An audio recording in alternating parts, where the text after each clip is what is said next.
This year we're changing the containers that we put our seedlings in to germinate. We normally use 2-inch net pots, as this one here.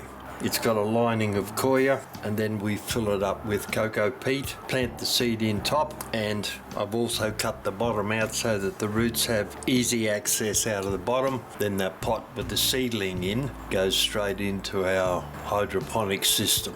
But this year we're moving away from the plastic containers and we're going to use these. I'm going to cut them up in a moment, but they're cardboard containers. That one there is a smaller one. It's virtually the size of a toilet roll, but these ones are a bit bigger.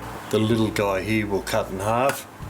These larger ones we're going to cut in 3. So I'll show you how we do that. First up, I'll measure the length of the little guys, and they're 100 mil. So that'll be 50 mil to cut that in half. So I'll make a mark there, 50 mil. And draw a little bit of a line round, because initially we're going to cut the first one with a handsaw, and after that I'll use a bandsaw, because many people don't have a bandsaw. So if you haven't got one, this is a way to cut them. You can cut them with a craft knife, but it's a bit hard to keep them relatively square all the way round. Alright, the large tube is 150 mil long, so once again we want 50. I'll put a mark on the 50 and a mark at the 100 millimeters, and then just enhance the mark a little bit so that it'll be easier to see when we're cutting it on a bandsaw. Alright, we'll cut this guy up with a handsaw and you can see how it's done. Alright, we'll cut up the small one now. I'll lay it on the top of my bench vise so I can keep a hole on it. Then using a tenon saw, simply because it's got small teeth. If you use a saw with large teeth, it's going to rip this and tear it. So we'll use a tenon saw. I'll just align it on the line I've drawn there, and slowly start to cut our way through the tube. You can see what I mean if you use a large tooth, how wild that's going to be. So they're acceptable. A little bit rough on the end here. I'll smooth that down a little bit with a razor blade that doesn't look like it's very sharp particularly. And this one over here has got a lump on it, so we'll take that off, run around that. So there's the 2 halves that we cut. A little bit smaller that one than that one, but they'll both serve very nicely.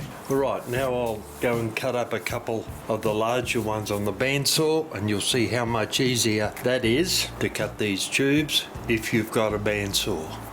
Alright, we're ready to cut up one of the tubes now on the bandsaw. I'll turn it on.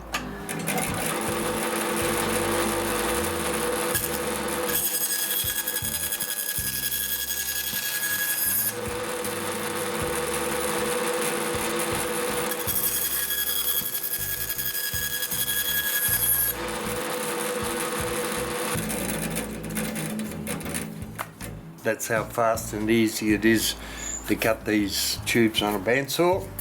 Remember, of course, when you're holding the tube, keep your fingers right down to the end. You don't want to go anywhere near that really hard blade. That is a serious type blade. It's a 19 mil cutting blade, and that will seriously remove the tip of your finger very, very quickly.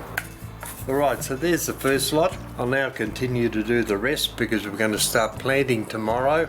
So I've got to cut all these tubes up, and then we'll go down to the barn and we'll prepare the media that we're going to grow the seeds in, and that is cocoa peat, and we'll see that in a moment. Well, we're ready now to start planting our seeds. These are the tubes that we cut up before. This is cocoa peat. I'll wet it so that it doesn't fall straight out of the tube when we put it in. Now, each one of these tubes has a flat square bottom on it, and that's where we've cut it on the bandsaw, because we cut them in half and they were about that big before. So we're going to use the flat bit on the bottom to stand the tubes up. So we'll start filling one of these tubes with our coir peat, and I'll just press it down. I've got my fingers underneath the bottom so we don't press the peat out, and then fill it so we've got about a little bit more than 1/4 of an inch gap in the top. So I'll do a couple of these and then we'll start putting some seeds in. We're going to put down tomato seeds and soybean seeds at the moment. We've got other vegetables we're going to put down. Lebanese cucumbers. We're going to put down some cherry tomatoes, and we'll put down a few Beams yellow pear tomatoes that we had last year, the lovely little yellowy ones, pear-shaped ones you'll probably remember seeing. So we're going to put a few of those down simply because they look great on a salad plate with your cherry tomatoes. Alright, so that's the bottom, smooth, that'll sit there nice and flat. That's the dent in the top, the gap in the top where we're going to put the seed. So now we're going to start putting some seed in. Right, we're going to plant some tomato seeds now. This is what we've been using for a couple of years. It's a very, very prolific fruiter. Moneymaker, it's called. It's a truss type tomato, which means it produces fruit in the truss, not individually like some tomatoes do. So I'm just putting some seed out there at the moment. We need about 30 of these tubes of tomatoes. So what I'm going to do is I'll take up one of our tubes and then we'll collect 2 tomato seeds and put them in to each pot, one on either side, to open them up a little bit. And I'll just run along and do those. And why I'm putting 2 in is it pretty much guarantees that we'll get a viable plant out of each one of these tubes, because if you only put 1 in and you have a poor germination rate, you're going to be short of the number of seedlings you're going to need for that year's production. So I'll just keep picking these up and dropping them in there, and I'll work my way down a few more of these, and then after I've done these we're going to plant some soybean seeds. So that's the first this year, we haven't grown them before.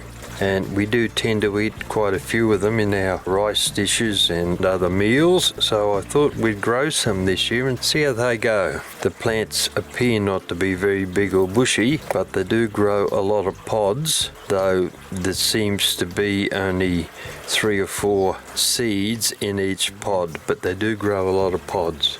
Just continuing along, putting some more Moneymaker tomato seeds into the tubes, which reminds me, just a quick shout out to those members who have joined the Shade House Gardener on my Patreon site and have received or will soon be receiving a packet of seeds, Moneymaker tomato seeds, that they can grow this year, and they can compare how well the seeds have done in their area in relation to how well they do down here in rural Victoria. So that'll be an interesting comparison to see the difference, if any.